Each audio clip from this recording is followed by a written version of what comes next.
Guys, welcome है आपका फिर से हमारी एक नए वीडियो में। आज की इस वीडियो में हम लोग बात करेंगे सूरदास जी के पद के बारे में या फिर सूरदास जी की जीवन परिचय, क्योंकि एग्ज़ाम में आपसे पूछ दिया जाएगा। ये वो उन बच्चों के लिए जिनका ऑनर्स पेपर हिंदी है, नहीं तो सब्सिडरी हिंदी है, और नहीं तो जिन्होंने अपना लैंग्वेज हिंदी रखा हो जिसको MIL बोला जाता है। उसमें अगर हिंदी आपका सब्जेक्ट है तो आपको ये पढ़ना पड़ेगा। इसे फर्स्ट यूनिट में आपको पढ़ना है तुलसीदास जी के बारे में। मैंने उसका वीडियो बना के डाल दिया अपने चैनल पे, आप लोग जाके देख लीजिए और प्लीज़ चैनल को सब्सक्राइब करके फॉलो एंड शेयर ज़रूर कर देना। तो चलिए स्टार्ट करते हैं वीडियो। सूरदास जी का जन्म 1478 ईस्वी में आगरा से मथुरा जाने वाली सड़क के पास स्थित रुनकता नामक गांव में हुआ था। इनके पिता का नाम रामदास शाश्वत था। इनकी माता जी का नाम जमुना दास था। सूरदास जी भक्ति काल के प्रसिद्ध हिंदी कवि के संत माने जाते हैं। इन्हें सगुन भक्ति का संत माना जाता है। जिस प्रकार से तुलसीदास जी निर्गुण भक्ति के थे, उस प्रकार से सूरदास जी सगुन भक्ति काव्य धारा के कवि के रूप में जाने जाते हैं। इनका पूरा जीवन श्री कृष्ण की भक्ति में समर्पित हो गया। अर्थात दूसरे शब्दों में कहा जाए तो सूरदास जी ने अपना संपूर्ण जीवन श्री कृष्ण भक्ति में व्यतीत कर दिया। इनकी कविताओं में वात्सल्य रस छुपा हुआ है। अगर दूसरे शब्दों में कहा जाए तो सूरदास जी अपनी कविता में श्री कृष्ण जी को बाल रूप लीलाओं और गोपियों के साथ उनके प्रेम का रस भरा वर्णन करते हैं। देखिए सूरदास जी जो है वो श्री कृष्ण को बाले रूप में मान के, यानी बच्चा के रूप में मान के उनका पूरा कविता जो है वो ज़्यादातर श्री कृष्ण पर ही, और श्री कृष्ण को वो ऐसा भगवान समझ के वो श्री कृष्ण पे नहीं कविता लिखे, वो श्री कृष्ण पे बाले रूप में, यानी श्री कृष्ण को बच्चा समझ के और उस पे ही अपना कविता का वर्णन करते हैं। देखिए आप लोग यहाँ तक अगर लिख लिए हो तो मैं आगे बढ़ूँ। ये देखिए,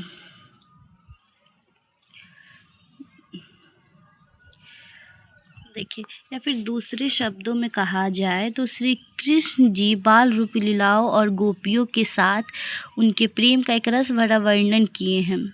सूरदास जी जन्म से ही दृष्टिहीन थे, लेकिन आज भी इस बात पर मतभेद है। वो जन्म से अंधे नहीं थे। बहुत वैज्ञानिक का मानना है कि नहीं, सूरदास जी जो है वो जन्म से ही अंधे नहीं थे।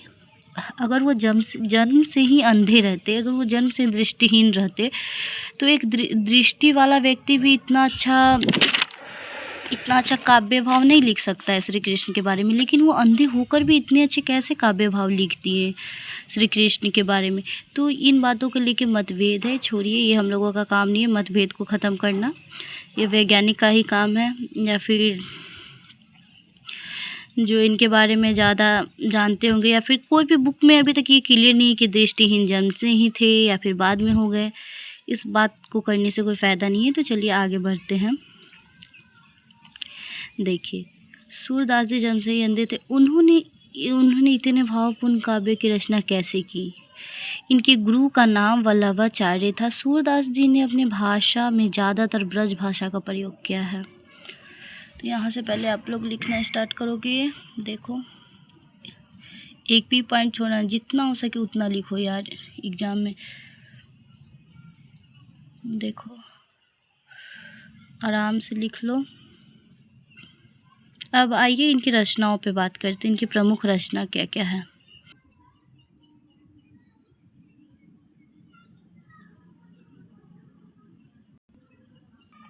ये देखिए इनकी प्रमुख रचना में क्या क्या है। सूरसागर, सुरावली, साहित्य लहरी, नल दमयंती, ये देखिए दमयंती है। गोवर्धन लीला, सुरपचीसी, साहित्य लहरी। देखिए, अब आप लोगों को ये तो हो गया इनका जीवन परिचय। उसके बाद ये सूरदास जी के द्वारा प्रमुख लाइनें भी प्रस्तुत की गई है। तो बहुत सारी ऐसी लाइनें, अनगिनत लाइनें, लेकिन आप लोगों को जो इंटीग्रेटेड बीएड में पढ़ना है या फिर बीएससी में हो और आपने हिंदी ले रखा है तो उसमें 4 लाइन पढ़ना है आप लोगों को और व्याख्या करके बताना है। एग्जाम में ऐसे लाइन दे दिया जाएगा, बताइए इसका व्याख्या कीजिए, इसका भावार्थ स्पष्ट कीजिए। ऊधो मनमानी की बात है।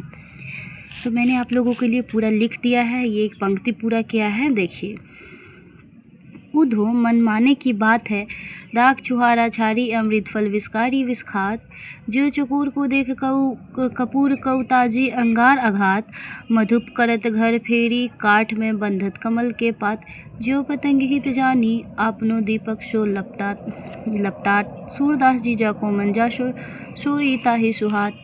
देखिए क्या है, आप लोग अच्छे से देखो, ये नोट कर लो। अब इसकी व्याख्या पे बात करते हैं। इस पंक्ति के माध्यम से उद्धव श्री कृष्ण को समझा रहे हैं कि हे श्री कृष्ण, ये तो मन माने की बात है, मन तो किसी के वश में नहीं है। मन को जो भाता है, भा जाता है, वही मन में वही रहना मन पसंद करता है। ये जो लाइन है, उद्धव मन माने की बात है, इसका मतलब ये हुआ कि हमारा मन जहाँ लगता है हम वहीं रहना चाहते, ऐसा नहीं। अच्छा, आप लोग को जो काम करने का मन करता है आप लोग कैसे भी ना कैसे भी कर ही लेते हो, उसमें तो आपको अगर कोई रोकता है फिर भी आप कर लेते हो। और जो काम अगर आप लोगों को करने का मन नहीं है और अगर आपके पेरेंट्स मना भी करते फिर भी आप वो काम नहीं करते हो, फिर भी आप वो काम कर लेते हो। और आपके पेरेंट्स अगर कोई काम के लिए मना करते कि हाँ ये काम नहीं करना है और आपको पसंद है, फिर भी ज़बरदस्ती आप कर ही लेते हो। यही इस पंक्ति के माध्यम से समझाना चाहते हैं कि मन हमारे बस में नहीं है। मन तो जहाँ लग जाता है मन वहीं रहना पसंद करता है। ठीक उसी प्रकार सखियों का भी मन जो है सो आप में लग गया है। देखिए, वो कहते हैं कि ठीक उसी प्रकार सखियों का भी मन आप में लग गया है। तो हम कैसे कहीं और अपना मन लगाए? सखिया श्री कृष्ण से कहती है कि मेरा मन तो श्री कृष्ण आप में ही लग गया है, मैं अपना मन कहीं और कैसे लगाऊं? देखिए मैं अपना मन कहीं और कैसे लगाऊं? सखिया श्री कृष्ण को उदाहरण देते हुए समझाती है कि संसार में इतने अच्छे अच्छे चीज़ हैं, लेकिन फिर भी जिसे जो अच्छा लगता है वो वही खाता है। एग्जाम्पल उदाहरण देते हुए समझाती हैं वो। ये देखिए, वो उदाहरण देते हुए कहती है कि जिसे जो अच्छा लगता है वही करता है। जिस प्रकार देखिए, सांप जो है सो इतने संसार में इतनी चीज़ खाने के लिए, छुहारा है, किशमिश है, अमृत है, इतनी अच्छी अच्छी चीज़ खाने के लिए, लेकिन जो विष कीड़ा है वो विष ही खाएगा। जिस प्रकार मक्खी इतनी अच्छी अच्छी चीज़ छोड़ के अब गंदगी पे ही बैठती है, क्योंकि उसका मन वहीं लग पाता है। फिर दूसरा उदाहरण देते हुए कहती है कि जिस प्रकार चकोर पंछी जो है सो रात भर चंद्रमा को निहारते हुए सोचता है कि मैं इसे खा जाऊंगा, अगर उसके सामने अगर वही सेम उसी कलर का अगर कपूर भी दे दिया जाए तो वो नहीं खाएगी, नहीं उस पर देखेगी, क्योंकि उसका मन वही लग रखा है। क्योंकि उसके अनुसार वो मानती है कि ये खाने वाला चीज़ है और मैं खाऊंगी। अगर उसको कुछ दे भी दिया जाए तो वो नहीं हटाएगी, नहीं खाएगी, या फिर उस पर नहीं देखेगी, क्योंकि उसका मन वहीं लग गया है। देखिए, ठीक उसी प्रकार से फिर समझाती है कि जिस प्रकार भौरा अपना घर बना लेता है इतना मेहनत से, लेकिन फिर भी वो कहाँ मंडराता है? कमल पे ही, फूल पे ही मंडराता है, क्योंकि वो फूल में बंद कर रह जाता है, क्योंकि उसका मन वहीं लगता है। देखिए, फिर आगे एग्जाम्पल देते हुए कहते हैं कि जिस प्रकार देखिए, दीपक के पास जानता है कीड़ा कि हम जाएंगे तो मर जाएंगे, लेकिन फिर भी जब हम लोग दिया जलाते हैं तो कीड़ा मकोड़ा कितना उसके पास आके मंडराने लगता है, मर जाता है, लेकिन फिर भी उसके पास आके मंडराता है। इसका मतलब क्या हुआ कि उसका मन वहीं पे लगा है। ठीक उसी प्रकार सखिया भी ये समझाना चाहती है कि हे श्री कृष्ण, आप मेरे दिल में हो, आप मेरे मन में हो, मैं आपसे कैसे अलग हो जाए, मेरा मन आपसे कैसे अलग हो जाएगा? ये उस टाइम की बात है जब श्री कृष्ण गोकुल छोड़कर कंस का वध करने गए थे। तब सखिया उनसे अनुरोध कर रही थी कि नहीं, आप मत जाइए मुझे छोड़ के, मेरा मन आप में ही लग रखा है। मैं आप लोग को पूरा दिखाती हूँ फिर से। देखिए, ये क्या है, यहाँ से इसका भाव ये देखिए, उधो मनमाने की बात है, ये यहाँ से इसका पूरा भाव, ये इसका पंक्ति है, पूरा लाइन है ये। देखिए, व्याख्या इसका यहाँ से है। देखिए इसका व्याख्या पूरा यहाँ से है। देखिए, ये यहाँ तक आप लोग लिख लीजिए। देखिए,